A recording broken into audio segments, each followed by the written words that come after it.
Voltage ಕ್ಷೇತ್ರವಾಯಿತು Shivamogga. BYR versus Madhu Bangarappa. ಈ ಬಾರಿ ಇಲ್ಲಿ ತ್ರಿಕೋನ ಸ್ಪರ್ಧೆ. ಮಾಜಿ ಮುಖ್ಯಮಂತ್ರಿಗಳಾದ ಎಸ್ ಬಂಗಾರಪ್ಪ ಮತ್ತು ಬಿಎಸ್ ಯಡಿಯೂರಪ್ಪ ಕುಟುಂಬಗಳು ಲೋಕಸಭಾ ಚುನಾವಣೆಯಲ್ಲಿ ಮತ್ತೊಮ್ಮೆ ನೇರ ಕದನಕ್ಕೆ ಇಳಿದಿವೆ. ಬಿಜೆಪಿಯಿಂದ ಮಾಜಿ ಸಿಎಂ ಯಡಿಯೂರಪ್ಪ ಪುತ್ರ ಹಾಲಿ ಸಂಸದ ಬಿವೈ ರಾಘವೇಂದ್ರ ಅಖಾಡ ಪ್ರವೇಶ ಮಾಡಿದ್ದಾರೆ. ಕಾಂಗ್ರೆಸ್ನಿಂದ ಬಂಗಾರಪ್ಪ ಪುತ್ರಿ ಗೀತಾ ಶಿವರಾಜ್ಕುಮಾರ್ ರಣರಂಗಕ್ಕೆ ಎಂಟ್ರಿ ಕೊಟ್ಟಿದ್ದಾರೆ. ಈ ಮೂಲಕ ಬಂಗಾರಪ್ಪ ಮತ್ತು ಯಡಿಯೂರಪ್ಪ ಕುಟುಂಬಗಳು 7ನೇ ಬಾರಿ ತೊಡೆತಟ್ಟಿ ನಿಂತಿವೆ. ವಿಧಾನಸಭೆ ಮತ್ತು ಲೋಕಸಭೆಯಲ್ಲಿ ಇವರಿಬ್ಬರು ಮತ್ತು ಇವರ ಕುಟುಂಬದವರು ಇದುವರೆಗೆ 6 ಬಾರಿ ಎದುರಾಗಿದ್ದಾರೆ. ಅಕ್ಕಪಕ್ಕದ ಸೊರಬ ಮತ್ತು ಶಿಕಾರಿಪುರ ಕ್ಷೇತ್ರದವರಾದ ಇವರಿಬ್ಬರು ತಮ್ಮ ಅವಧಿಯ ರಾಜಕಾರಣದಲ್ಲಿ ಪ್ರಬಲ ಹಿಡಿತ ಹೊಂದಿದ್ದಾರೆ. ಈಗಾಗಲೇ ಮಲೆನಾಡಿನಲ್ಲಿ ಮೋದಿ ಘರ್ಜನೆ ಮಾಡಿ ಹೋಗಿದ್ದಾರೆ. ಬೃಹತ್ ಸಮಾವೇಶದ ಮೂಲಕ ಬಿಜೆಪಿ ಎದುರಾಳಿಗಳ ನಿದ್ದೆಗೆಡಿಸಿದ್ದಾರೆ. ಹಾಗಾದ್ರೆ ಲೋಕಸಭಾ ಕ್ಷೇತ್ರದಿಂದ ಅಖಾಡ ಪ್ರವೇಶಿಸಿರುವ ಅಭ್ಯರ್ಥಿಗಳ ಹಿನ್ನೆಲೆ ಏನು ಅಂತ ನೋಡೋಣ. ಅಭಿವೃದ್ಧಿ ಕಾರ್ಯಗಳೇ ಬಿವೈಆರ್ಗೆ ರಕ್ಷೆ. ಪಕ್ಷದಲ್ಲಿ ಬಂಡಾಯದ ಬಿಸಿ. ಹಾಲಿ ಸಂಸದರಾಗಿರುವ ಬಿವೈ ರಾಘವೇಂದ್ರ ಅವರಿಗೆ ಅಭಿವೃದ್ಧಿ ಕಾರ್ಯಗಳೇ ಶ್ರೀರಕ್ಷೆ. ರಾಷ್ಟ್ರೀಯ ಹೆದ್ದಾರಿಯ ಅಭಿವೃದ್ಧಿ, ಮೇಲ್ಸೇತುವೆ, ರೈಲ್ವೆ ಅಭಿವೃದ್ಧಿ ಕಾರ್ಯಗಳು, ಸಿಗಂದೂರು ಸೇತುವೆ ನಿರ್ಮಾಣ, ಶಿವಮೊಗ್ಗದ ವಿಮಾನ ನಿಲ್ದಾಣ ಇವೆಲ್ಲವೂ ಸಂಸದರ ಸಾಧನೆಯಲ್ಲಿಯೇ ಸೇರುತ್ತವೆ. ಕ್ಷೇತ್ರ ಸಂಚಾರದಲ್ಲೂ ಅವರು ಹಿಂದೆ ಬಿದ್ದಿಲ್ಲ. ಜನರ ಸಮಸ್ಯೆಗಳಿಗೆ ಸ್ಪಂದಿಸಿಕೊಂಡು ಬಂದಿದ್ದಾರೆ. ಕಾರ್ಯಕರ್ತರು, ಮುಖಂಡರ ಜೊತೆ ಉತ್ತಮ ಬಾಂಧವ್ಯ ಹೊಂದಿದ್ದಾರೆ. ಈಗಾಗಲೇ 8 ವಿಧಾನಸಭಾ ಕ್ಷೇತ್ರಗಳಲ್ಲೂ ಸಭೆ ಸಮಾರಂಭ ನಡೆಸಿ ಚುನಾವಣೆಗೆ ಅಣಿಯಾಗಿದ್ದಾರೆ. ಗೌರವಾನ್ವಿತ ಪ್ರಧಾನಮಂತ್ರಿಗಳ ಒಂದು ನೇತೃತ್ವದಲ್ಲಿ ಸಭೆ ಆದ್ಮೇಲೆ ತುಂಬಾ ಒಂದು ಒಳ್ಳೆ ರೀತಿಯಂತ ಒಂದು ಉತ್ಸಾಹ ನಮ್ಮ ಕಾರ್ಯಕರ್ತರಲ್ಲಿ ಬಂದಿದೆ. ಈಗಾಗಲೇ ಬೂತ್ ಮಟ್ಟದಲ್ಲಿ ತಮ್ಮ ಕಾರ್ಯವನ್ನು ಶುರು ಮಾಡಿಕೊಂಡಿದ್ದಾರೆ. ಇದರ ಮಧ್ಯೆ ಹಗುರ ಮಾತಾಡುವಂತ ನಮ್ಮ ವಿರೋಧ ಪಕ್ಷದ ನಾಯಕರುಗಳು, ಇತರೆ ವಿಚಾರಗಳು ಎಲ್ಲದೂ ಕೂಡ ಹೊರಗೆ ಯಾವುದೂ ಕೂಡ ನಾನು ತಲೆ ಕೆಡಿಸ್ಕೊಳ್ದೆ. ನನ್ನ ಉದ್ದೇಶ ನಾವು ಮಾಡ್ತಿರುವಂತಹ ಚುನಾವಣೆ ನಾವು ಅಭಿವೃದ್ಧಿ ಪರವಾಗಿ ಕ್ಷೇತ್ರದ ಸರ್ವಾಂಗೀಣ ಅಭಿವೃದ್ಧಿ ಆಗಬೇಕು, ಕ್ಷೇತ್ರದ ಜನರಿಗೆ ಒಳ್ಳೇದಾಗಬೇಕು. ಇಲ್ಲಿ ನಾನು MP ಆಗೋದು ಇದ್ಯಾವುದು ಮೂಲಭೂತ ಪ್ರಶ್ನೆ ಅಲ್ಲ. ಇದು ನಾವೇನು ಮಾಡಿದೀವಿ ಕಳೆದ 5 ವರ್ಷದಲ್ಲಿ, ಮುಂದೇನು ಮಾಡ್ತೀವಿ, ಇದ್ರ ಮೇಲೆ ಈ ಚುನಾವಣೆಯ ಭವಿಷ್ಯ ನಿಂತಿದೆ ಹೊರತು ಉಳಿದಂಥ ವಿಚಾರಗಳ ಬಗ್ಗೆ ಪ್ರತಿಕ್ರಿಯೆ ಇನ್ನೊಂದು ಅದರಿಂದ ಏನು ಉಪಯೋಗ ಆಗುತ್ತೆ, ಅದರಿಂದ 4 ದಿನ ಹೆಡ್ಲೈನ್ ಬರ್ಬೋದು ಪೇಪರ್ ಅನ್ನೋದು ಬಿಟ್ರೆ ಅದರಿಂದ ಪಾಪ ಈ ಮತದಾರರಿಗೆ ಅದರಿಂದ ಏನೋ ಅನುಕೂಲ ಆಗಲ್ಲ. ಅದೇ ನಾನು ಕೂಡ ಸಮಾಜದಿಂದ ಎಲ್ಲದೂ ಕೂಡ ನೋಡ್ತಾ ಇದ್ದೀನಿ, ಮೀಡಿಯಾ ಪತ್ರಿಕೆಯಲ್ಲಿ ಇನ್ನೂ ಮೊದಲು ಗಮನಿಸ್ತೀನಿ. ನಾನು ಯಾವ ಸಂದರ್ಭ ಹೊರಗೆ ಬರ್ಬೇಕು ಆ ಟೈಮಲ್ಲಿ. ಗೀತಾ ಶಿವರಾಜ್ಕುಮಾರ್ ಹಿನ್ನೆಲೆ ಏನು? ಹೇಗಿರುತ್ತೆ ಈ ಬಾರಿ ಕದನ?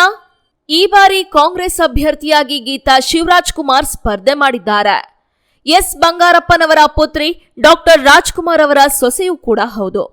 ಈಗಾಗಲೇ ಕ್ಷೇತ್ರಕ್ಕೆ ಎಂಟ್ರಿ ಕೊಟ್ಟು ಸಮಾವೇಶದ ಮೂಲಕ ನನಗೆ ಒಂದು ಅವಕಾಶ ಕೊಡಿ ಅಂತ ಕೇಳ್ಕೊಂಡಿದ್ದಾರೆ. ಪತಿ ಶಿವರಾಜ್ಕುಮಾರ್ ಸಹ ಪತ್ನಿಗೆ ಸಾಥ್ ಕೊಟ್ಟು ಗೆಲ್ಲಿಸೋದಕ್ಕೆ ಪಣ ತೊಟ್ಟಿದ್ದಾರೆ. ಇಲ್ಲಿ ಒಂದು ವಿಷಯ ಹೇಳಲೇಬೇಕು. ಅದೇನಪ್ಪಾ ಅಂದ್ರೆ 2013ರಲ್ಲಿ ಮಾಜಿ ಸಿಎಂ ಆಗಿದ್ದ ಯಡಿಯೂರಪ್ಪ ಲೋಕಸಭೆಗೆ ಸ್ಪರ್ಧಿಸಿದ್ರು.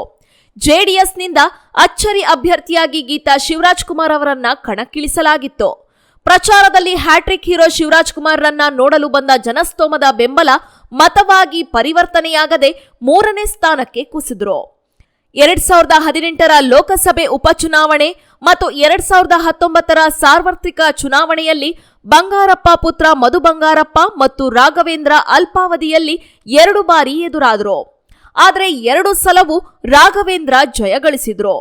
ಈ ಬಾರಿ ನಾವು ಗೆದ್ದೇ ಗೆಲ್ತೇವೆ, ಜನರು ನಮಗೆ ಆಶೀರ್ವಾದ ಮಾಡ್ತಾರೆ ಅನ್ನೋ ಲೆಕ್ಕಾಚಾರದಲ್ಲಿ ಸಚಿವ ಮಧು ಬಂಗಾರಪ್ಪ ಇದ್ದಾರೆ. ಮೇನ್ ಇಶ್ಯೂಸ್ ಜನರ ಧ್ವನಿ ಆಗಬೇಕಾಗ್ತದೆ, ಸಾಮಾನ್ಯ ಜನರ ಧ್ವನಿ ಆಗಬೇಕಾಗ್ತದೆ.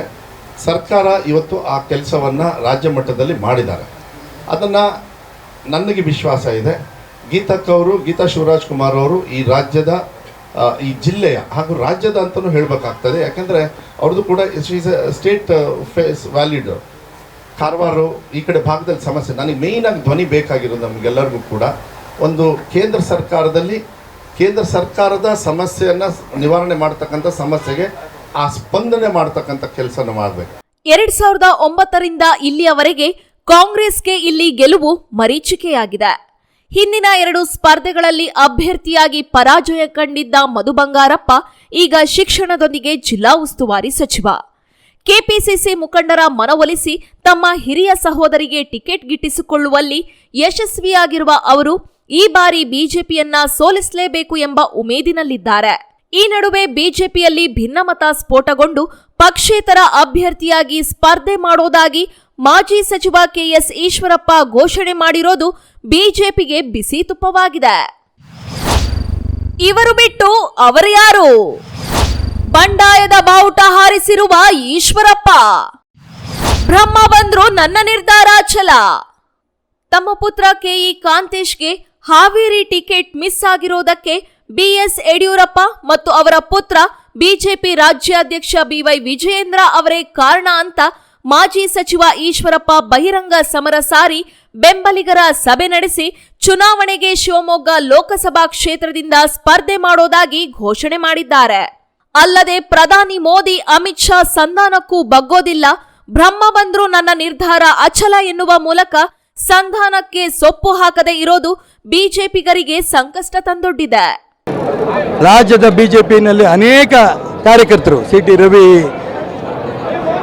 ಆಮೇಲೆ ನಮ್ಮ ಪ್ರತಾಪ್ ಸಿಂಹ, ನಳಿನ್ ಕುಮಾರ್ ಕಟೀಲ್, ಸದಾನಂದ ಗೌಡರು, ಅದೇ ಅನೇಕ ಕಾರ್ಯಕರ್ತರನ್ನ, ಹಿಂದೂ ಕಾರ್ಯಕರ್ತರು, ಹೋರಾಟಗಾರರನ್ನ ಪಕ್ಕಕ್ಕೆ ಸರಿಸಿರೋದು ತುಂಬ ಕಾರ್ಯಕರ್ತರು ನೋವಾಗಿದೆ. ಅದೇ ರೀತಿ ರಾಜ್ಯದಲ್ಲಿ ಬೇರೆ ಬೇರೆ ವಿಚಾರಗಳಲ್ಲಿ ಪಕ್ಷವನ್ನು ಕಟ್ಟಿರೋಂಥ ಅನೇಕ ಕಾರ್ಯಕರ್ತರು ನೋವು ಅನುಭವಿಸ್ತಾ ಇದ್ದಾರೆ.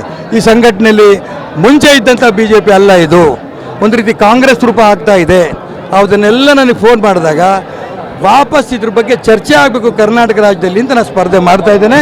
ಅವರೆಲ್ಲರೂ ಅಪೇಕ್ಷೆ ಇವತ್ತು ಚರ್ಚೆ ರಾಜ್ಯದ ನಾಯಕರು, ಕೇಂದ್ರದ ನಾಯಕರು ಇದನ್ನು ಗಮನಿಸಿ ಭಾರತೀಯ ಜನತಾ ಪಾರ್ಟಿ ಕರ್ನಾಟಕ ರಾಜ್ಯದಲ್ಲಿ ನರೇಂದ್ರ ಮೋದಿಯವರ ಅಪೇಕ್ಷೆಗೆ ತಕ್ಕಂತೆ ಇರೋಂಥ ಬಿ ಜೆ ಪಿ ಆಗಬೇಕು ಅನ್ನೋಂಥ ಕನಸು ನಂದು ಇದೆ, ಅವ್ರದ್ದು ಇದೆ.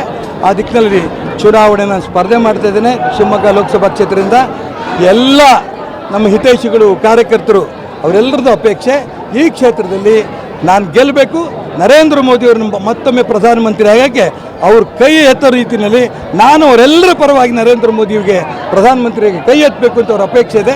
ಆ ದಿಕ್ಕಿನಲ್ಲಿ ಚುನಾವಣೆ ಸ್ಪರ್ಧೆ ಮಾಡಿ ನರೇಂದ್ರ ಮೋದಿ ಮತ್ತೆ ಪ್ರಧಾನಮಂತ್ರಿ ಮಾಡೋ ದಿಕ್ಕಿನಲ್ಲಿ ನಾವು ಜಯಶೀಲರಾಗ್ತೀವಿ ಅಂತ ವಿಶ್ವಾಸ ನನಗೆ. ಈ ಬಾರಿ ಶಿವಮೊಗ್ಗ ಲೋಕಸಭಾ ಕ್ಷೇತ್ರದಲ್ಲಿ ತ್ರಿಕೋನ ಸ್ಪರ್ಧೆ ಏರ್ಪಟ್ಟಂತೆ ಆಗಿದೆ.